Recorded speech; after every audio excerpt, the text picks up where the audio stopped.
What is up, guys? It's the Sound Alchemist here with the one, the only, the necessary Gershwan. Oh, I'm necessary. I guess so.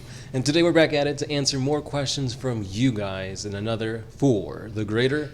This is a video series where we answer the questions left by you, the viewer. If you have a question for us, comment down below. Put a question in front of your question because we get to those questions first. And also, if you want your question, or if you want it to be guaranteed that your question gets answered, give us a super thanks. That's a new thing that YouTube is doing. It's found in the description below. If you give us a super thanks, we'll for sure answer whatever it is that you ask in the next episode. So thank you ahead of time for supporting us. But let's get into the questions. This question comes from Arok88. He asks, what would a Genestealer Cult infiltration look like on a Tau world with a large human population? Oh, wow. More effectively, less effective? Would it be more effective or less effective? That's actually really interesting because you threw in a curveball by saying it's a Tau world with a large human population, meaning a WAAAGH population. So I think in a situation like that, the ethereal cast would hopefully be smart enough to catch on to the cult, the Genestealer Cult, and put a stop to it before it gets too big. But you don't really know because the Tau Empire is very accepting of most, I guess, belief systems. I was going to say cults, but like not really cults. Well, I guess the Imperium is a cult, right? Yeah, I mean, whatever way you look at it, yeah, they're very welcoming. They will just say, you guys agree with the greater good, you guys agree to this, that, you're in. That's basically it. I mean, they freaking allied with the Dark Eldar. Like, these guys just look evil. Yeah. So would it be more effective or less effective? I think it's more effective within like a regular Imperial colony or hive world. Just because like it's already a very secretive type of environment, the Imperium is, whereas the Tau Empire is very interconnected. So the moment a hybrid starts looking a little off, I think the Tau Empire, especially like the what are they called, the Ethereals or the Watercast, would like step in and be like, "Whoa, what's going on? Why do you have 3 eyes?" Yeah, definitely. If anything, it would make more sense to infiltrate with the Tau, because obviously they're in more control. There's more positions of power that they can pull strings and whatnot. With a high, large human population, they can still kind of do this, but at the end of the day, they're not on equal standing to the Tau. The WAAAGH are, at least. Right. Sometimes they're sent to the front lines as just, cannon fodder. So I don't think the, what are they called, patriarchs of the cult would want their foot soldiers to just get blown to pieces like that. They need to do more to ensure that they could bring the hive mind and the Tyranid threat to this Tau-controlled population. Yeah, and the key there is like the infiltration process of a seat of power. Mm-hmm. Then humanity does not have that seat of power in a Tau world. Now, if the Tau would get infected by a Genestealer Cult, that would be interesting. Yeah, because obviously you could do a lot more. You could work with manufactorums, or not manufactorums, but like the Earthcast and stuff like that, to basically get whatever Tau technology would aid in them, actually getting their cult to prosper. So yeah, there's a lot of strings they can pull there. Yeah, if GW ever wants to venture into that whole Genestealer aspect of the Tau, it would be really cool to see not battle suits, but mech suits that are meant for like mining and stuff like that the Earthcast might use, and using them as weapons, because that's kind of what the Genestealers do for the Imperium. Most of the weapons that you see Genestealer Cult members using, they're like mining equipment. So like whatever Tau, that the Tau have like that kind of like aspect of like they're miners, they're like trying to absorb the resources to the best of their ability from a world. So like having or shining a light on that world of technology for the Tau that you don't really see. Not just battle suits, not just like the military stuff, but actual like day-to-day like living kind of mech suits and stuff like that. That would be cool. Yeah, drones too. Yeah. Yeah, it's really interesting because when I first saw the Genestealer cults, I thought they were going to have models for like a variety of different races. Like you'll have a Genestealer that's trying to become an Orc, or a Genestealer that's trying to become an Eldar, that kind of thing. Yeah. But no, No, It's all just humans. they've had a little bit of like, I think they have one tutorial of how to convert an orc commando into a Genestealer, but like it's really just swapping out the arms. Yeah. I mean, you guys could always convert it and make it look epic, but yeah, GW won't necessarily do that. Yeah. Next question comes from J Day. What do you think the fate of humanity would have been if the Emperor was never created? That's a huge, like, it's going to have a lot of ripples in the galaxy. So first of all, if the Emperor was never created, I don't know if humanity would still be ruled by techno-barbarian warlords. Because I feel like maybe the shaman, the 12 shaman that essentially died and like fused their essence to become the Emperor, they probably would have been like the secret Emperor or like a ruling conclave. Yeah, so very similar too, and maybe things would have been slower because by unifying into one being, the one man, right?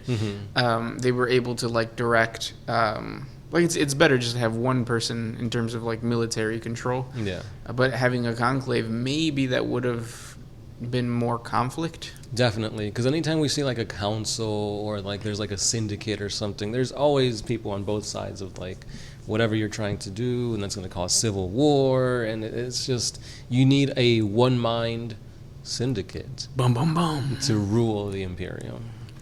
Yeah, even though there's no, yeah, because I was gonna say there's an example of the Ethereals. The Ethereals kind of are. Well, you have Anva, the space Oh, pope, which is yeah. like the big one, who is dead. Yeah, I was And gonna it's say, like a hologram now to keep all the Tau, like, you know, still hopeful and under control. which is the same thing as the Emperor, basically. Yeah. Nobody knows if he's alive.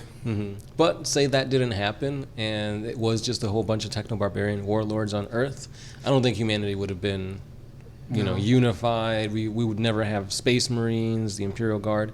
It would all just be like its own pockets of human powers, really. Yeah, and that would be kind of an interesting world, too, because of all the abhumans that would exist. The ones that weren't killed during the Great Crusade because the Emperor, or because of the, whatever it's called, the Administratum something, destroyed them. But yeah. Yeah, it'd be interesting to see like how Men of Iron would have like helped some, destroyed some. Like, would they even create AI to become to that extent? Right. And then it's like they'd probably ally with more Xenos and stuff like that. So you'd have like a Tau human population here, a Tau orc, you know, maybe they're enslaved or something like that. Right, yeah. So yeah, it would be a very different Imperium. Like Gorka Morka, but bigger. Yes. But it'd be really cool to see the aesthetic of like the techno-barbarian warlords and how it's like almost Mad Maxy instead of more technological. So yeah, that'd be pretty cool. It would be a completely different game, too. Oh, for sure. Yeah, because then the human faction gets split up into like a bunch, and not just Chaos and good guys, or Imperium. Yeah. Quote unquote good guys. Quote unquote. Next question comes from Grofile. Are there any Guevesa that pilot battlesuits? Good question. And it's on topic. Yeah, officially I don't believe so, but like you could make sense, because the Tau battlesuit is made for the chassis to fit a Tau fire warrior. Obviously humans generally are a little bit bigger, bulkier than Tau, so they might have to adjust it, but it's not out of the realm of possibility. Right, yeah. Next question comes from Robert Lay. When have Loyalist Forces fought other Loyalist Forces since the Horus Heresy? Ooh, did I cover this already? If not, it may be coming out. No, I did. Flaws of the Space Marine, where I talk about the autonomy and how that has basically made Space Marines be able to do whatever they want with very little repercussion. Yep. And that's what essentially started the Badab War. It was Luft Huron and his Astral Claws, who their home world where they got recruits from were being almost had a coup, and obviously he wanted to protect his future Space Marines, so he's like, Planetary Governor, you're out of here, I'm in control now. And he took control of a sector of space.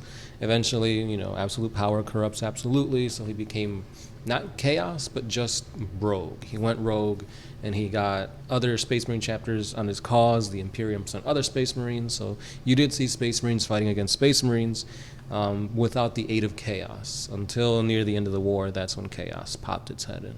Yeah. And then you also have the Space Wolves versus the Dark Angels because they have a rivalry from their Primarchs fighting. Mm-hmm. You have the Space Wolves versus the Grey Knights because they have a rivalry because, it's Grey Knights and they're supposed to be secretive. Yeah. Not anymore, but yes. Yeah. And then you also have the Space Wolves and the Ravenclaw, right? Or no, the Raven Guard? Yes, that was also another little battle confrontation they had. And then you have the Carcharodons versus pretty much everybody. The Minotaurs versus everybody. Yeah, because they're working for somebody else. Oh, and then what are the Steel Confessors? Because they were for the Adeptus Mechanicus, so they fought. Yep. So yeah, like you said, it's the autonomy. Yes, it happens a lot, and just because they're on the same side doesn't mean they'll agree to whatever terms or treaties are upheld. It's kind of like when you watch those videos on TikTok or on Instagram or Facebook where it's like a police officer hitting another police officer and then they start fighting and you're like, what? They're on the same side. Yeah, but not really. And then the guy getting arrested is like, what's going on?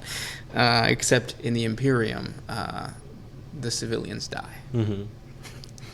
Just the Imperium? Hold up. And those were the questions for today. If we didn't get to your question, try asking again. And don't forget that we have a super thanks. Give that a try. We appreciate you guys watching, listening, and hanging out with us. And we can't wait to talk on the next one. That's right. If you guys want more interaction with us to you, we do have social media that you guys can hit us up on. There's a Patreon page, Twitter, Facebook, Instagram. Check us out. Everything. Down in the description. And as always, it's the Sound Alchemist. Gershwan. And we are out.